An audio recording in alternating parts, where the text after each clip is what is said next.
What's up, folks? Back with another reaction, back with some more classical music. And now we're moving on to the third movement of Dvorak's 7th Symphony, as performed by the Chicago Symphony Orchestra and conducted by James Levine.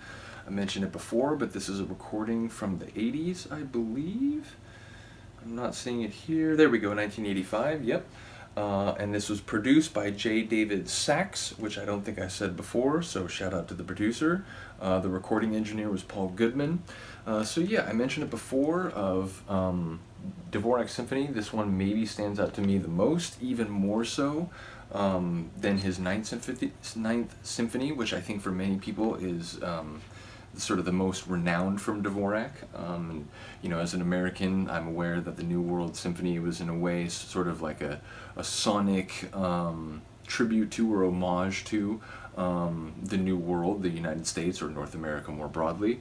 But yeah, I really do enjoy this one as much, if not more. And in particular, the third movement has always stuck out to me as very charismatic, very energetic, and very enjoyable.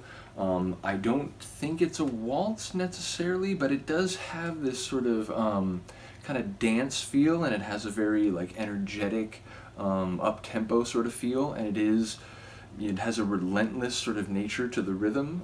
So again, whether it's a waltz or not specifically, I do believe it's a piece that, you know, probably has some dance themes. You know, themes I know Dvorak drew a lot from Czech dances and, you know, Slovak dances. Like so basically, without knowing specifically, I do believe this piece probably is the same in terms of him drawing on themes from, let's say, like Bohemian music.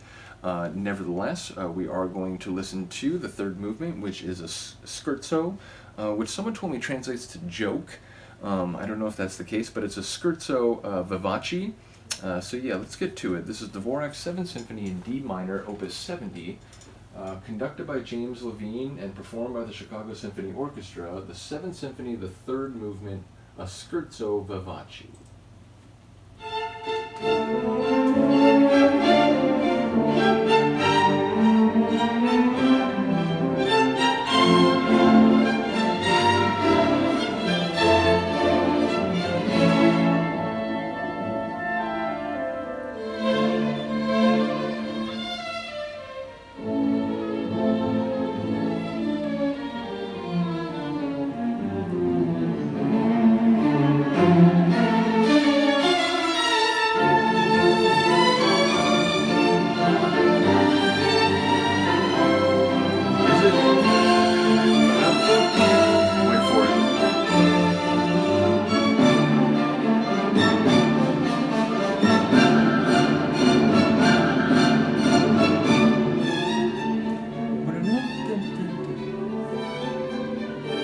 Deflates a little bit, but with intrigue.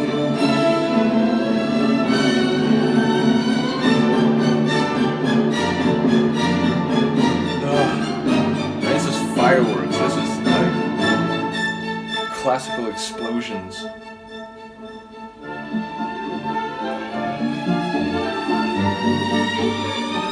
bit of mystery, a bit of danger,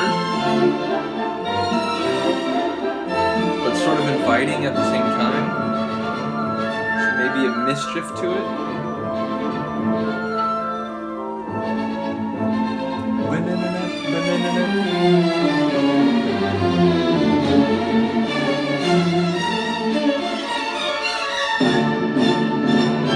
Come on.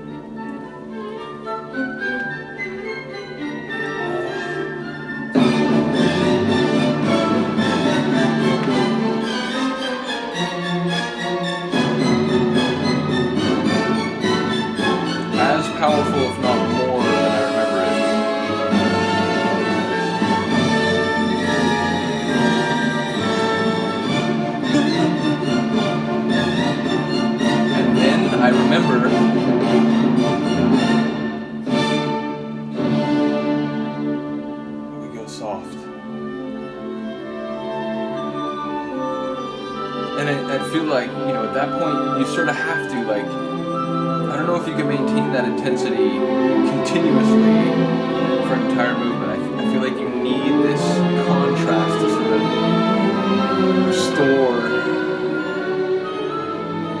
or at least allow for a calming.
Sort of like coasting.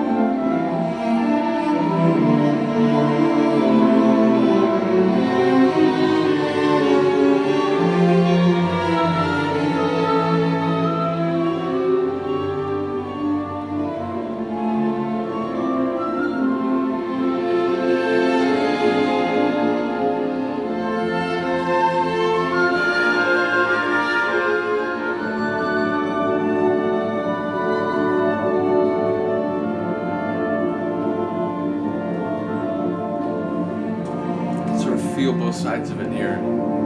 It's still sort of like soft, but again, you can feel it.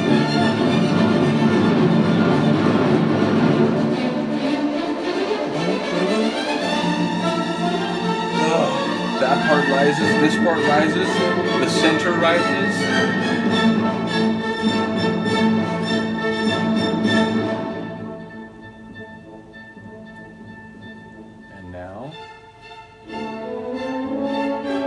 I mentioned it when I reacted to the second movement. This movement, it reminds me of being at like a Mask of Red Death sort of like dance party where people have like skull masks and you can't see everyone's identity, but they're still, dancing around whether it's a waltz or not.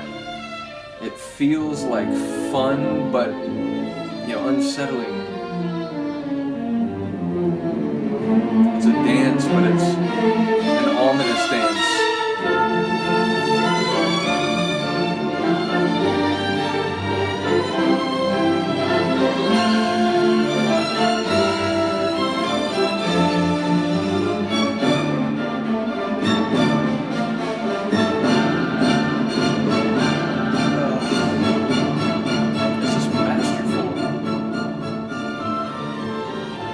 How he sped it up and then let it dissipate.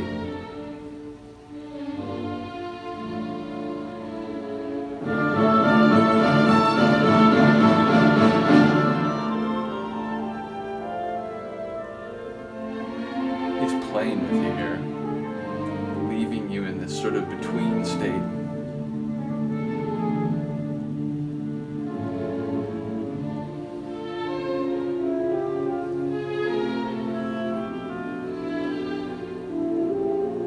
Dialogue.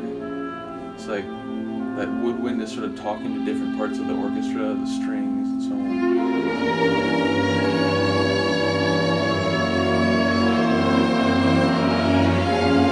Now they sing together. But it's a sorrowful song, it feels like. Forlorn, maybe.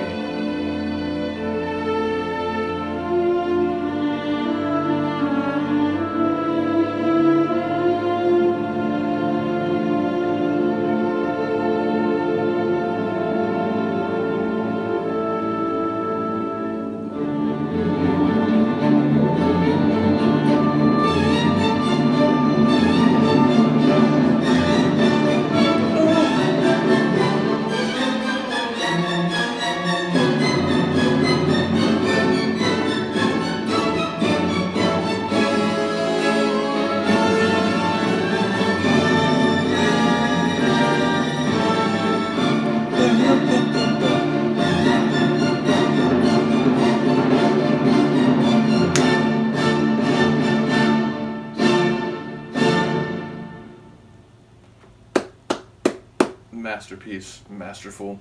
It occurs to me as I've done some of these classical reactions, some of my very favorite pieces or movements tend to be sort of, again, classical thunder, classical fireworks. Don't get me wrong, there are plenty of subtle pieces. You know, I'm now thinking of the second movement of Beethoven's Fifth Piano Concerto, The Emperor. That's a very subtle and sort of soft and sweet piece. Yeah, so I do think I like pieces across the spectrum of intensity and volume and so on. But yeah, a piece with real classical fire, real thunder, I absolutely love it. So let me know what you think about that movement. Let me know if you are familiar with the symphony and you know one of the movements stands out to you, whether it's this one or one of the other ones. So yeah, one more movement to go. The last movement by character is an allegro. So yeah, we'll be back for that. Hopefully you're here for it. Let me know what you think of the symphony so far. Other than that, thank you for listening and watching, and I will see you next time.